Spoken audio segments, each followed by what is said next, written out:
привет от нас с Белочкой. В сегодняшнем видео я хочу познакомить вас с интересным человеком. Так случилось, что мой блог, он принес определенного рода знакомства, очень приятные знакомства, хочу я сказать. Вообще, блогерство, оно сводит меня с людьми достаточно интересными. Все это время эти люди оставались за кадром моих видео. И вот с одним таким человеком я вас сегодня познакомлю. Мы сняли совместное интервью. Я немножко раскрою вопросами этого человека, чтобы вы поближе познакомились, и я думаю, что вам будет это интересно. Вообще очень здорово, когда много людей объединяются в одной какой-то идее и поддерживают друг друга, обмениваются опытом. Это невероятно наполняет. И вот с целью обмена информацией, эмоциями, опытом, мировосприятием вообще в целом, я записала такое вот интересное интервью с девушкой. Это девушка, ее зовут Алиса. Она со своим мужем тоже купила домик в деревне, и вместе они сейчас его восстанавливают и планируют переезд. Она тоже ведет свой блог, и оказывается, она подписана на меня. В общем, смотрите интервью, из него вы все узнаете подробно. Алис, привет! Я рада тебя видеть. Привет, привет. Рада быть Давно знакома. хотели. Я, значит, совершенно случайно тебя узнала о тебе. Ты была подписана, насколько я поняла, на мой блог, появилась в моем телеграме. Я заметила очень красивый ник Лиси Домик, мне очень понравилось. Я тоже люблю животных и заглянула к тебе в блог и увидела, что, оказывается, вы с Димой, Дима, это твой муж, насколько я понимаю, да, тоже купили себе домик, и вы тоже его обустраиваете. И потом я стала смотреть ваш блог и узнала, что, оказывается, вы тоже находитесь в Нижегородской области. И была приятно очень удивлена. Вот, и мне захотелось познакомиться поближе, узнать, что там у вас. И вижу, что вы этот домик обустраиваете, и у меня сразу такое дежавю. Я начинаю вспоминать, как я начинала только вот когда заехала. И, некоторые моменты мне уже знакомы, как бы, а некоторые вот даже интересно посмотреть. Некоторые штучки я подсматриваю и что-то для себя беру, там вот для ремонта, кстати. Очень много интересных, полезных вещей. Спасибо. Я подготовила для тебя, значит, вопросы, и сейчас буду их тебе задавать, чтобы познакомить зрителей с тобой, своих зрителей с тобой, своих подписчиков. Я думаю, что им тоже будет интересно тебя посмотреть, послушать, перенять какой-то твой опыт. Вот, ну и сама поближе с тобой познакомлюсь, мне будет очень интересно. Это очень здорово, на самом деле. На переезд в деревню нас как раз-таки во многом вдохновил твой блог, потому что я наткнулась на тебя, наверное, в первый раз. Как раз когда ты только-только переехала. И я смотрела просто с замиранием сердца и думала, если она так может, то почему я так не могу? И вот с тех пор я начала серьезно задуматься о деревенском домике, потому что до этого мы планировали строительство. Ого, строительство. Я, конечно, не решилась на строительство. Я тоже приглядывалась. Я пыталась прикинуть, представить себя в этой ситуации, как я буду строиться, но не смогла. Да, вот у меня то же самое. Вот, ну, в общем-то, давай, я буду задавать тебе вопросы, ты будешь на них отвечать. Погнали. Давай. Значит, первый вопрос, который меня очень заинтересовал. Как ты поняла, что хочешь жить именно в деревне, в своем доме? Что тебя вообще вдохновило на это? Ну, кроме моего блога, конечно. И как это вообще понял Дима? Так, давай начнем с себя. Я, мне кажется, всегда знала, что это во мне есть. Я всегда тянула куда-то в лес, на что-то такое деревенское, уютное, тихое. Я всегда внутри себя представляла себе свой дом как маленький домик, уютный, в окружении леса, с маленьким огородиком, где-нибудь подальше от людей. Потом, конечно, я росла, и я понимала, что, как будто бы это что-то нереалистичное, неправильное, как будто бы я должна как-нибудь жить в городе там, или в коттедже где-нибудь. Ну и я, собственно, формировала себе такую, как картинку идеальной жизни, но все равно внутри меня, вот я когда пошла в терапию с психологом, мы там выстраивали свой идеальный внутренний домик, безопасное пространство, там давали место эмоциям, наверняка знаешь это упражнение. Вообще очень интересно. Вот. Я психолог по образованию. Расскажи об этом поподробнее. Про домик, это интересно. Вот, когда мы пошли, когда я пошла в терапию, мы выстраивали, там было такое упражнение, свое уютное пространство, то есть там свой домик, где он, какой он, там каждой эмоции, каждому состоянию отводится свое место в этом домике. И вот я всегда себе представляла внутри себя свое идеальное пространство, это как раз такой деревенский домик у леса с маленьким огородиком, с козой. Прикольно. Вот. И вот когда мы переехали в деревню,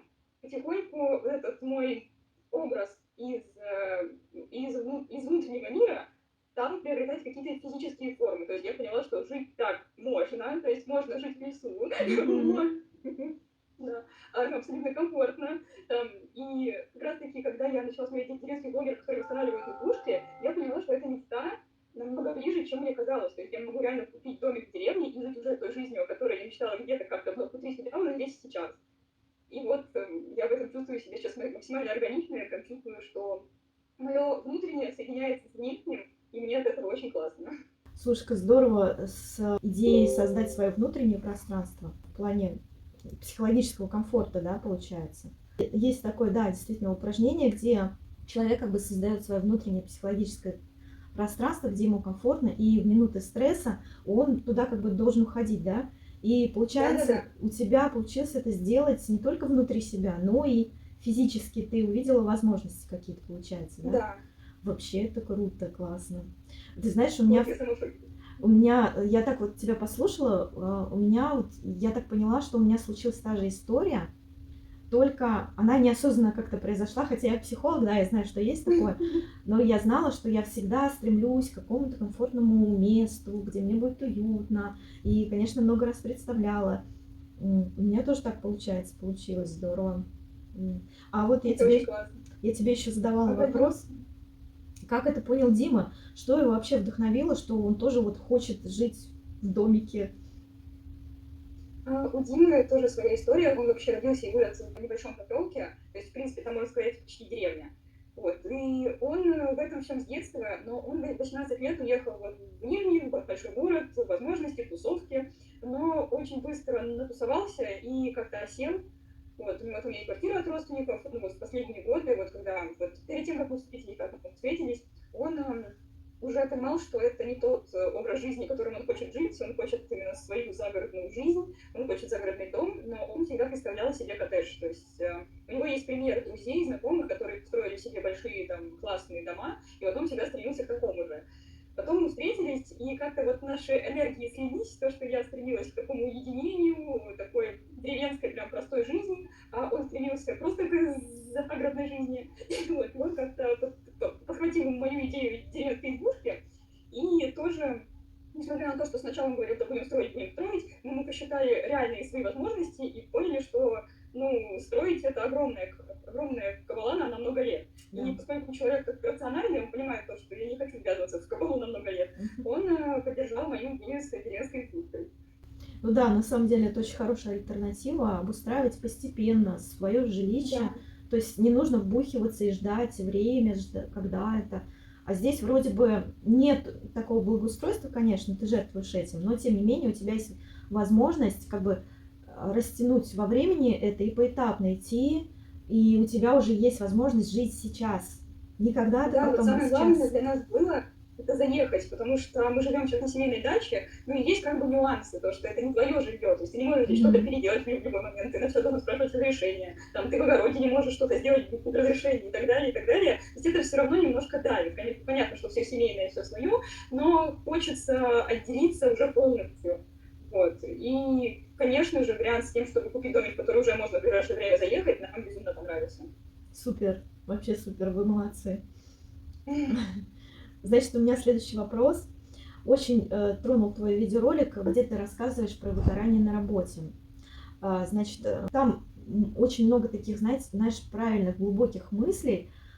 Мне, знаешь, что понравилось? Ты там в этом видеоролике очень сильно в контакте со своими чувствами, и ты как бы описываешь этот процесс, где ты, ну, как бы у тебя, с одной стороны, ты пытаешься следовать, как все в социуме, да, там зарабатывать что-то, найти работу снова, как, а с другой стороны, ты пытаешься услышать свою душу и идти за ней, как бы.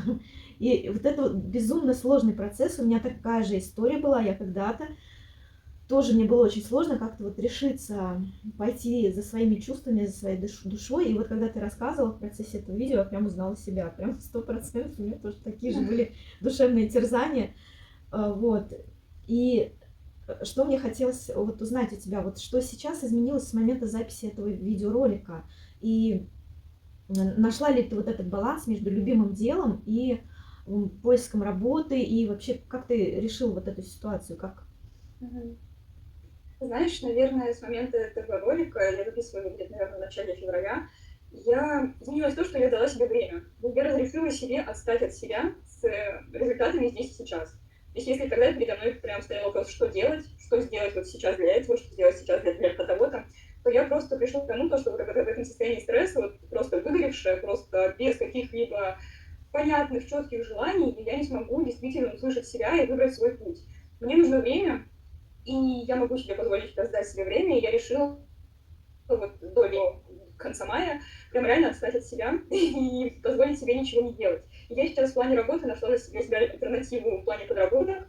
Я работала с специалистом и в плане там контент-менеджмента, всяких сценариев, вот этого всего. Я беру сейчас маленькие подработки, плюс у меня есть проект с зарубежной компанией, которой я просто помогаю на регулярной основе поддерживать активность в социальных сетях в России. Вот, тоже мы с ними давно работаем, тоже у меня есть какая-то, скажем так, подработка. И больше я там даю себе разрешение никуда не рыпаться. Потому что очень много желаний. Хочется и свечным делом заниматься, и хочется и что-то своими руками делать, хочется пойти обучаться новому, я хочу пойти в обучение по нейросетям. Плюс я уже пару лет как хочу пойти на историка или капиталиста, что-то около того. Я нигде об этом не рассказывала, но я 18 лет отчислилась из колледжа, где я училась, и думала, что я сейчас через годик куда-то поступлю, куда мне нравится. Но мы переехали в деревню, начали копить на дом, и все это было как-то не с руки, и сейчас я прям сказала себе точно, что вот я перееду в свой дом, я точно поступлю на дистант и буду учиться тому, что мне нравится. Молодец. Поэтому сейчас я думаю... Спасибо. Поэтому сейчас я думаю, что как мне расставить все приоритеты, что я хочу больше пойти именно в обучение чему-то историческому. Там есть разные специальности, там учитель истории, там еще разные. Ну, короче, вот в это направление мне идти. Или мне идти в развитие своего хендмейд-бизнеса, или мне получать IT-профессию, как бы идти нейросетям учиться. Короче, ты на распутье, да. Я поняла, да. Да, я вернулась в это. Но это очень важно, когда, да, нужно погрузиться в тишину и услышать вот именно тот внутренний голос, который зовет тебя именно туда, куда надо, и там все сложится так, как, ну, да, идеально. Да, вот. Да, нужно просто тишина, ты правильно сказала, очень, очень точно. Потому что в состоянии шума ничего невозможно решить. Да, вот, и что мне понравилось, вот ты сейчас вот на таком этапе как раз, когда ты начинаешь поворачивать вот эти салазки, вот, которые были настроены, ну вот как все жили, да, и вот мы все как бы живем, работа, дом, а ты сейчас раз, вот я хочу это, раз, туда, потихонечку. Да, на самом деле, я сейчас поняла то, что я не хочу стремиться к каким-то огромным деньгам, мне для жизни надо не так много, я заработаю это всегда и везде. И вот я сейчас реально хочу идти в то, что мне бы откликалось, что меня бы наполняло, и что давало бы реально какую-то пользу этому миру. То есть я хочу нести какой-то свет в этот мир, что ли. И вот я выбираю направление, в котором я могла бы это сделать, и в котором мне было бы комфортно.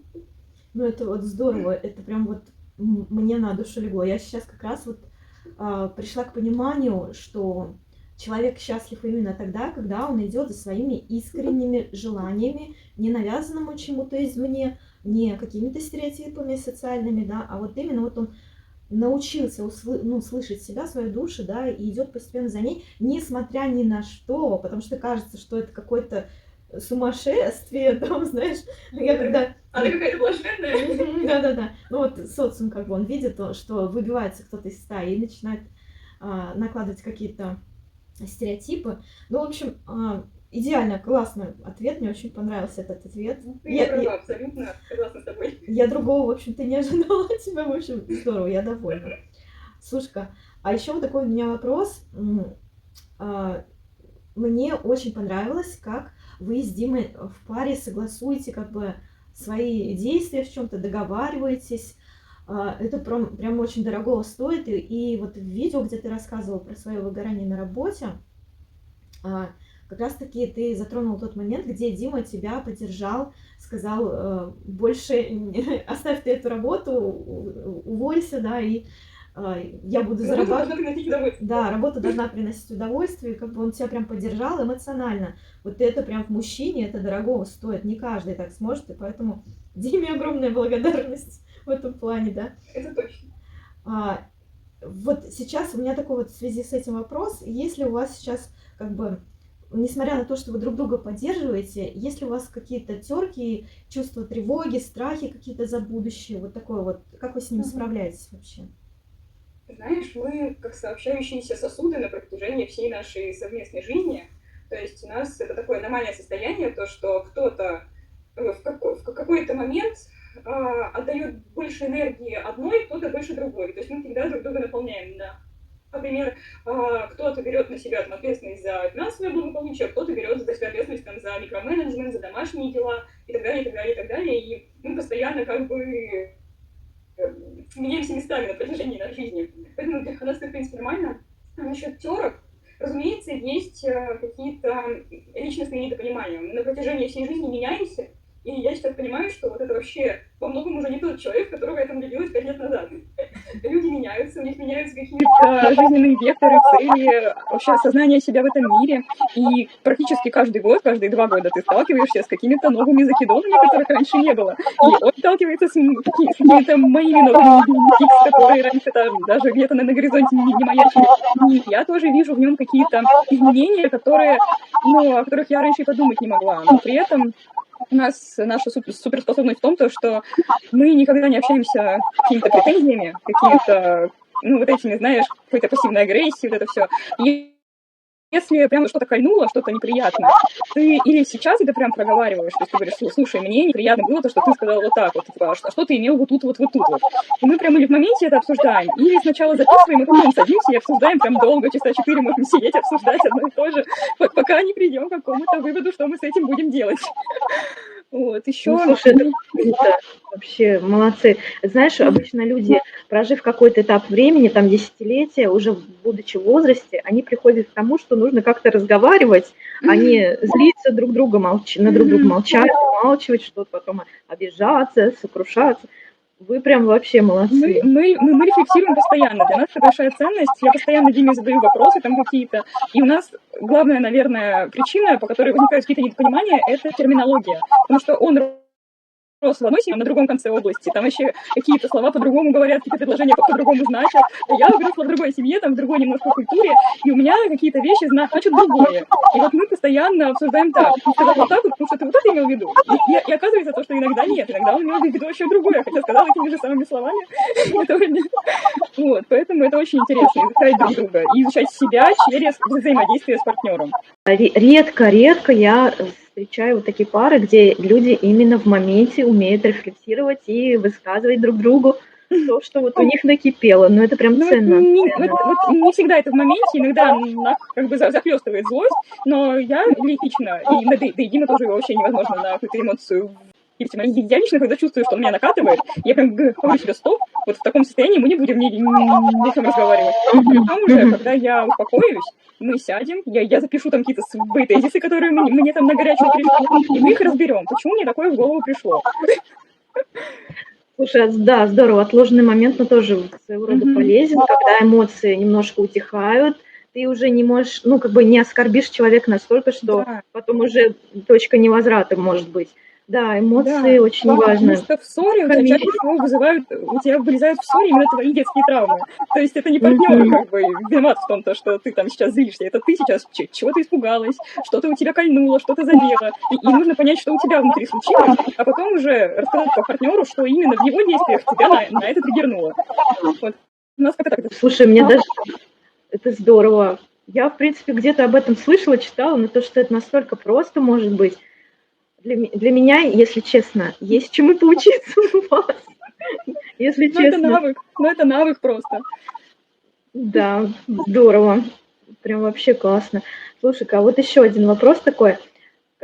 Какие сейчас вообще у вас основные сложности в обустройстве и реконструкции дома? Вот прям расскажи, что серьезно вам препятствует, какое-то вот серьезное обстоятельство, которое препятствует вам вот прям вот взять сейчас вещи и перевести туда.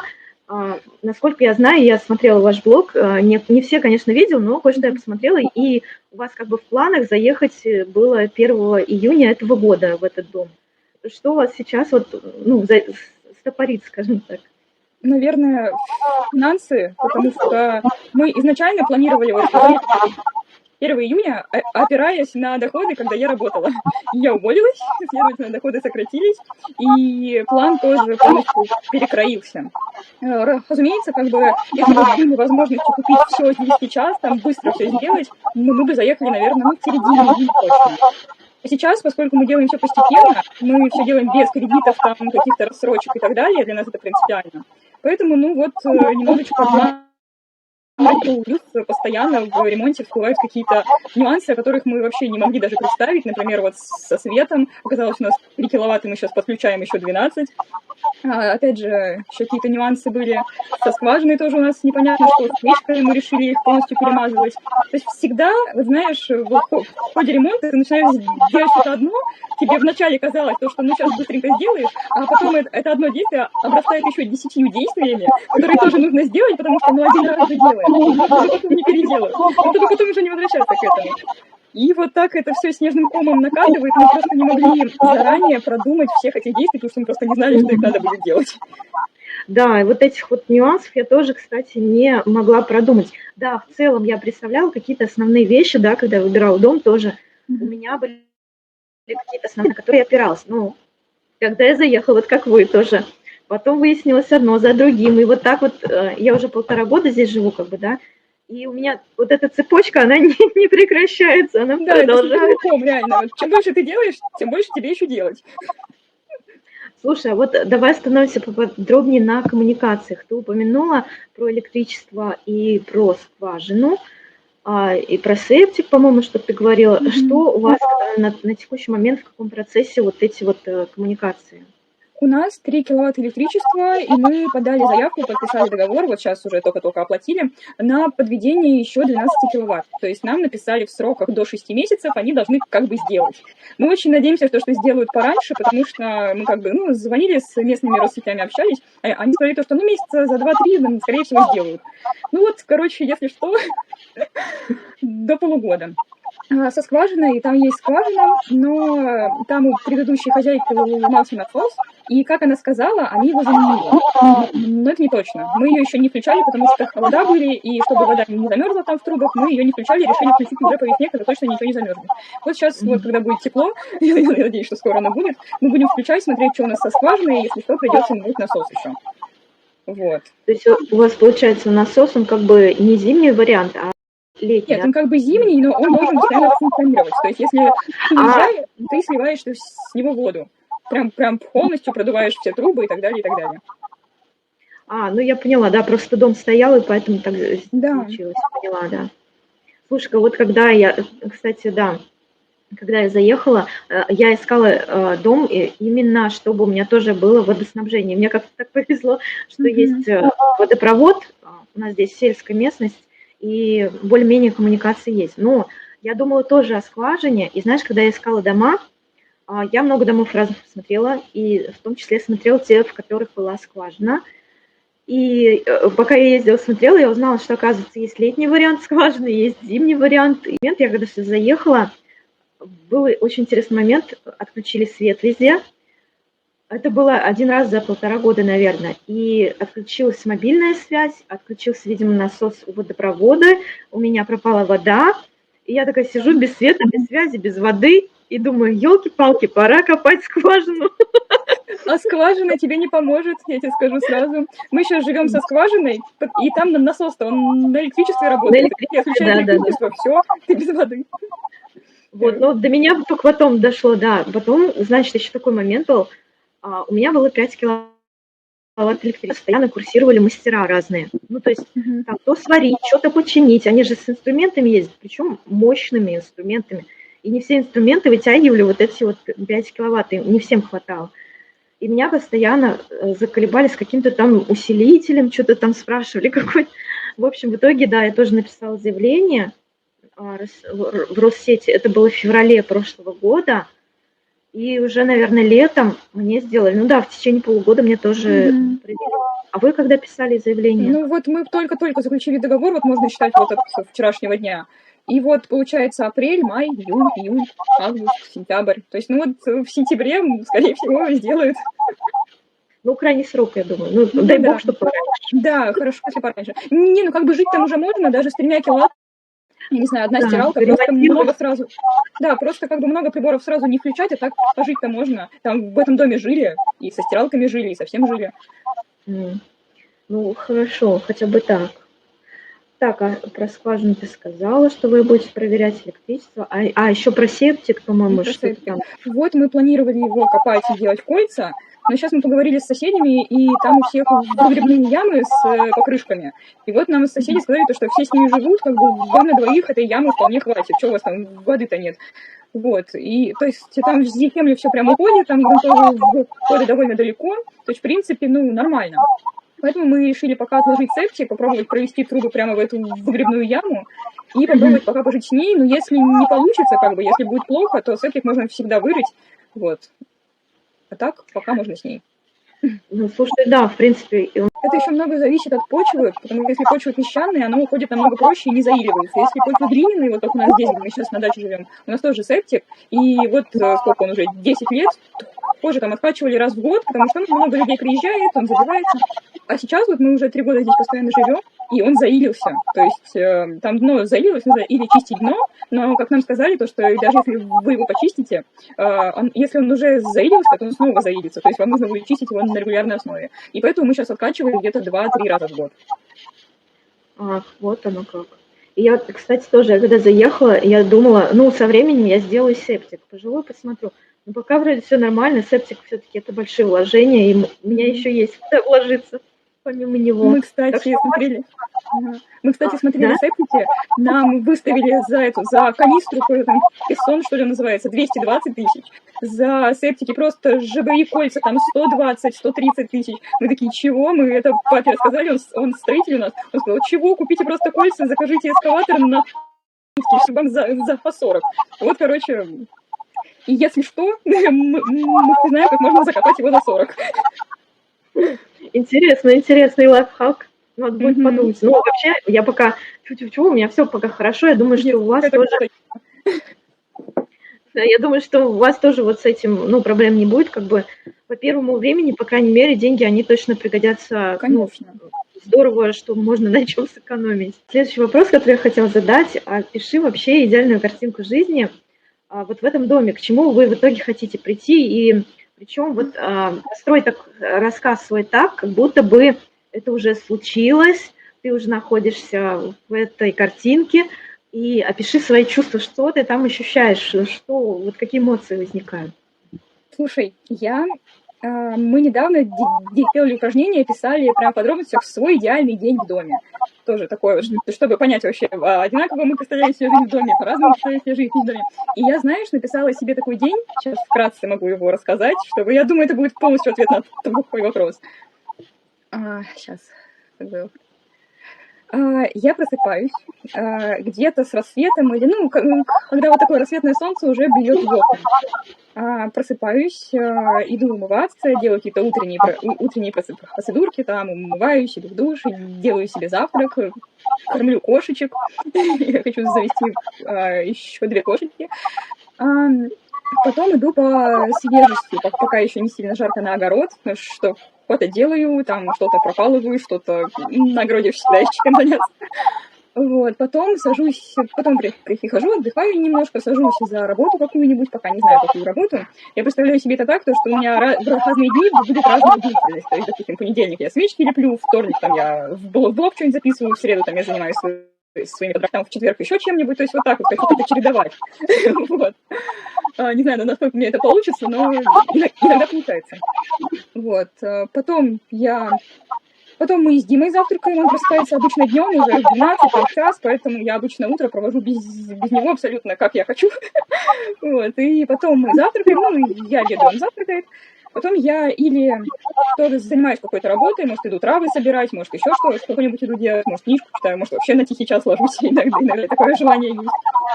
Вот, а потом, после, уже ближе к закату, делаю что-нибудь на улице, может быть, иду в лес за грибами, может быть, реставрирую какую-нибудь, то есть что-нибудь делаю такое своими руками, может быть, видеоблог снимаю, что-то такое. И к вечеру делаю ужин, собираю в котелочек что-нибудь для завтрашних щей, ставлю их в русскую печку, которую предварительно запекла.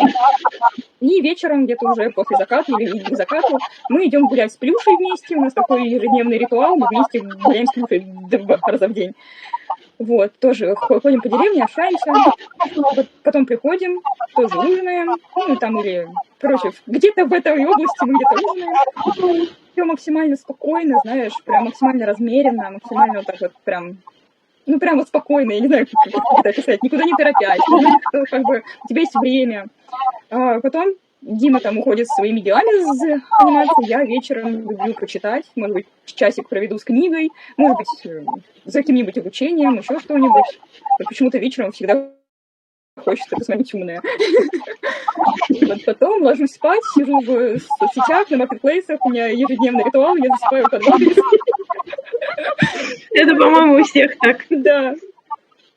Вот. Ну и вот, собственно, так. Я представляю себе жизнь в деревне, наполненной каким-то осмысленным трудом. То есть ты понимаешь, что бы ты ни делала, это все полезно. То есть это все как бы ты не просто, вот как я обычно, знаешь, раньше что-то делала, для чего я это делаю, что я от этого получаю. Я не видела никогда результата, ни своей работы, ни своих каких-то действий. То есть, ну, циферки в компьютере меняются. Ну, за что-то деньги приходят, я даже не понимаю там толком за что. А вот в деревне как раз-таки, когда ты начинаешь работать руками, когда ты начинаешь делать что-то осмысленно полезное, в чем ты видишь смысл, это вообще по-другому как-то ощущается. То есть вот ты даже собираешь травы, там, делаешь какие-то чаи, идешь блог про это, и ты чувствуешь, что твоя деятельность, вот ты вложил время, и это все другого человека как-то вдохновило, наполнило, подняло ему настроение, то есть это имеет смысл. Или, например, вот ты сделала свечи, например, да, потратила время на создание свечей, отправила их человеку, который тоже от этого порадовался, который провел классный вечер там под аромат этих свечей. То есть это тоже смысл такой вот. Или, например, ну вот поработала на огороде, и у тебя что-то выросло, даже просто вот какая-то травка, это уже так здорово, то, что ты видишь то, что у тебя получилось. Ты вложила время, силы и получила что-то с этого, что ты можешь прям пощупать и ощутить. Да, вообще мне знакомо это чувство вот здесь, вот когда я сюда приехала, именно вот это чувство удовлетворенности от результата своих действий, своей работы, которые ты можешь пощупать, наглядно увидеть это вот ни с чем не сравнить. Даже вот, знаешь, у меня есть, как бы, здесь параллельно еще работаю, удаленная работа, да, у меня, как бы, она есть и есть, и я за нее получаю деньги, как бы, ну, тоже стоит чему-то порадоваться, да, но удовлетворение именно эмоциональное, оно когда ты вот щупаешь то, что ты сделал, вот это ты точно подметишь. Знаешь, вот у меня на удаленной работе такое же было, то есть я там делаю какие-то ТЗшки, там какую-то статистику анализирую, там что-то растет, какие-то просмотры, охваты, но мне с этого что? То есть мне за это как бы капнула денежка, спасибо, но а что еще? То есть хочется чего-то большего. Да, точно.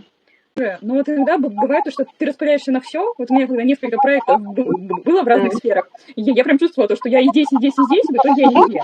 А вот когда я, вот, допустим, один день занимаюсь чисто этим проектом, второй день чисто этим проектом, то я, получается, погружаюсь как-то более глубоко, и результат, ну, мне больше нравится. Ну да, наверное, стоит об этом тоже задуматься. Хотя у меня пока так не получается. Но если подумать, то у меня... Мне кажется, очень субъективно, индивидуально под каждую ситуацию. Ну, потому что, вот, например, у меня выходной с субботы и воскресенья. Вот на них я планирую прям конкретное какое-то дело, которое мне нужно сделать, потому что у меня свободное время появляется. Ну, да, наверное, и оно более глубоким получается, действительно. Больше результата от него. Я вчера, например, укрыла все свои растишки, успела до снегов. Да, жду видео. До сегодняшнего, да, я уже почти смонтировала его. Слушай-ка, вот у меня еще такой вопрос. Значит, у вас с Димой есть питомец, это собачка, зовут ее Плюша. И расскажи, пожалуйста, как она реагирует вообще, когда вы приезжаете на то место, где вот у вас домик ваш будущий, да, вы его устраиваете, как она, как это сказать-то, какие повадки выдают ее эмоции, что ей нравится там в этом месте, что не нравится, интересно. Ой, Плюшке нравится все, где есть мы и где ее кормят. Она собака максимально такая. Она единственная может грустить, если ее где-то оставляешь. То есть она не может без внимания. То есть если вот мы рядом что-то делаем, она может спать вообще, она может просто сидеть в окошко смотреть. Но как только ты на нее долго не обращаешь внимания, или когда ты уходишь даже просто в другую комнату, она сразу за тобой, она что-то там делаешь, а ну-ка иди ко мне, а ну-ка иди гладь меня. Она очень тактильная, очень социальная, то есть вот даже я работаю на огороде, ее привязываю, буквально, казалось бы, в 10 метрах, вот я здесь, а она скулит, не может, все, быстро иди сюда, быстро меня гладь. И вот если прям около нее стоять, она спокойно посидит, поспит, но как только отойдет, все. Поэтому она всегда везде с нами, и мне кажется, вот когда она с нами, у нее все хорошо. А вы ее с поводка не отпускаете прям совсем? Нет, мы ее раньше отпускали, но она, скажем так, научена горьким опытом, что лучше этого не делать, потому что у нас собака ничего не боится. Она под машины кидается, она с незнакомцами ходит, то есть у нее инстинкта самосохранения вообще нет. Она всем доверяет и всех любит. А ты говоришь, кошек хочешь еще завести? Да, у нас есть одна кошка, и я хочу еще. Пока что мы договорились на одну, но я думаю, что когда-нибудь я притащу еще. А как Плюшка на них отреагирует? Она любит кошек. Вот с нашей кошкой они прекрасно дружат, могут друг на дружке спать. Ну то есть она знает, да, что есть такие животные? Да, она всю жизнь с ней прожила, как бы. Там такая кошка, она овчарку гоняет. Плюшка, еще у меня такой вот вопрос. Я, значит, походила, посмотрела твой блог и нашла в Телеграме еще один канал у тебя есть, где ты рассказываешь, как ты лепишь свечи. Я посмотрела, мне это дело понравилось. Я очень удивилась. Я, кстати, никогда еще вот именно таких свечей не видела. Расскажи поподробнее, что тебя вдохновило, как ты вообще к этому пришла и что это за свечи, прям вот опиши. Это лесные свечи. Я их так обозвала. На самом деле вдохновение на меня нашло, как только я переехала в деревню. Мне очень нравится заниматься с травами. Я читаю всякие травники, плюс одно время я смотрела такой эзотерический тикток, но потом меня оттуда как-то убрало, я поняла, что эзотерика это не про меня, но при этом мне нравятся такие свечи. И эти свечи вообще в интернете называются ведьминские, то есть они там программные, вот это все. Но я поняла, что эта история не про меня, и я хочу что-то про другое.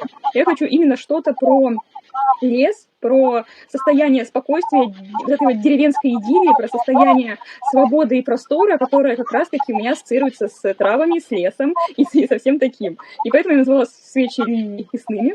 И их, наверное, фишка в том, что они абсолютно натуральные. Это натуральный пчелиный воск, это хлопковые фитили и травы, которые я собираю, засушиваю сама. Все, в них больше ничего нет. При желании я могу, конечно, добавить какую-то отдушку, но я это очень редко делаю. Чаще всего вообще не делаю, потому что пчелиный воск, он невероятно пахнет, и когда его жжешь, у тебя прям вся комната наполняется ароматом меда. Да, натуральный воск, он вообще такой. Слушай, а ты где вот этот воск берешь? У тебя есть... Я на пасеке заказываю. Короче, на Ютубе я где-то увидела девушку, которая занимается тоже пасекой, и они на Валберес продают воск. Вот. И я у них заказываю, потому что я видела то, что реальная пасека. Ну понятно, то есть, как в процессе, вот ты я видела на фотографиях, что свечи, они облеплены вот этой сухими травами. Как она в процессе, она когда горит, я, кстати, так и не поняла, как она разгорается, что происходит там с этими травами. Если трав много, она разгорается в небольшой костерок. То есть там прям, у меня есть где-то видео, как они горят, прям небольшой такой костерочек, может быть, вот. И, разумеется, ты это пламя контролируешь, то есть обязательно там техника безопасности и все такое. Но вот я кладу в комплекты подсвечники и гасители, если у меня тут он был, наверное, уже не вытянусь, ладно. У меня в комплекте подсвечники и гасители, то есть ты в любой момент можешь ее накрыть, и все потухнет. Плюс эти травы потом источают такой классный аромат за счет дыма, и то есть комната еще и дополнительно окуривается этим ароматом прям жженых классных трав. Слушай, здорово. Я всегда пользовалась вот этими йоговскими аромапалочками, что ли. Ну вот есть они разные, кстати. Есть те, которые искусственными ароматизаторами продаются, вот с искусственными, а есть натуральные. Там прессованные травы, и тоже их поджигаешь. Вот мне нравится именно натуральный, где спрессованные травы, и вот этот запах. Я прям запаслась этими. Но я не знала, что можно так и со свечами сделать. Да, кстати, эти свечи, они вместе и свечи, и вот такие благовония, потому что можно также в свечу закатать просто тертые травы, и они также будут классно дымиться, можно сделать такое же благовоние, можно свечу, что угодно. Круто вообще, я даже не знала, что это бывает. Я тебе летом привезу. Спасибо. Кстати, да, я хочу сказать своим подписчикам, я Алису с Димой пригласила летом к себе домой, так что у нас будет еще совместный влог такой. Я буду вам показывать свой дом, свой сад, обменяемся опытом. Это очень здорово, это очень классно. Мы обожаем всякие новые знакомства. Если получится классно подружиться, это будет просто невероятно. Я вообще, знаешь, если честно, я рада, что у меня в области появились единомышленники, много общих тем. В этом плане, да, есть о чём поговорить. И что особенно ценно для меня, есть какое-то созвучие вот именно с тобой, с твоим мировоззрением, взглядами на эту жизнь, потому что не с каждым человеком такой вот какой-то резонанс. Вот я смотрю твои видео, у меня прям внутри: "А я так же, а у меня так же". Короче, вот, ну, реально какой-то вот есть, Ой, что-то такое. И вот это вот очень ценно для меня. Я очень рада, что я познакомилась, узнала о тебе как-то вот, соцсети нас свели, так скажем, ой, получается, да. меня сейчас просто захлестнула краска, потому что всё то же самое я хотела сказать тебе, то, что я тоже пересматриваю многие твои видео и прям чувствую то, что эта женщина как будто бы уже на несколько шагов впереди меня, и вот я хочу стремиться вот к этому. Вот она прям вызывает у меня восхищение, вызывает у меня какие-то нотки вот этой доброй зависти, и это очень здорово, что получился такой Я коннект. рада, что ну, как бы я вдохновляю тебя. Это ценно для меня, потому что, вот именно то, что я А здесь можно не вижу, то, что я плакать? показываю. Ну, не плачь, пожалуйста. Но это слезы радости, Да. восхищения, я думаю, просто. Мгм. И на самом деле, если честно, я вот ты здесь сказала, что я впереди как бы тебя. На самом деле нисколько не впереди, но мне кажется, наравне. Знаешь почему? Потому что, да, у меня какой-то этап уже пройден, но есть какие-то внутренние моменты психологические, которым у меня есть, чему поучиться у вас, с Димой, кстати. Вот, Ну, это так то же что самое. Энергообмен будет происходить. Я буду у тебя учиться чему-то, чему можешь меня научить ты, а мы будем хотя бы попробуем как-то обменяться своей энергией с тобой. да, ну вот это получается, это даже ну, как бы на равных. Нету ни выше, ни ниже никого. Мгм. Ты Вот права. это очень ценно для меня и важно, да. Я очень рада, в общем, что Да, познакомилась с тобой. вместо тысячи слов просто посылаем тебе через экран свою любовь и восхищение. Взаимно, взаимно, взаимно. В общем, жду вас в гости этим летом. Выберем какой-нибудь самый солнечный, красивый денек. Это было бы прекрасно. В общем, друзья, если вам понравилась Алиса, заходите на ее блог, посмотрите, я оставлю ссылочку под этим видео на все ее соцсети, и проходите, подписывайтесь на нее, потому что у нее там тоже очень много интересного, и особенно ценно то, что мы живем в одной и той же Нижегородской области и постоянно будем обмениваться опытом, скажем так. Я думаю, что вам тоже будет интересно посмотреть. Вот. Нет? Всем спасибо за просмотр.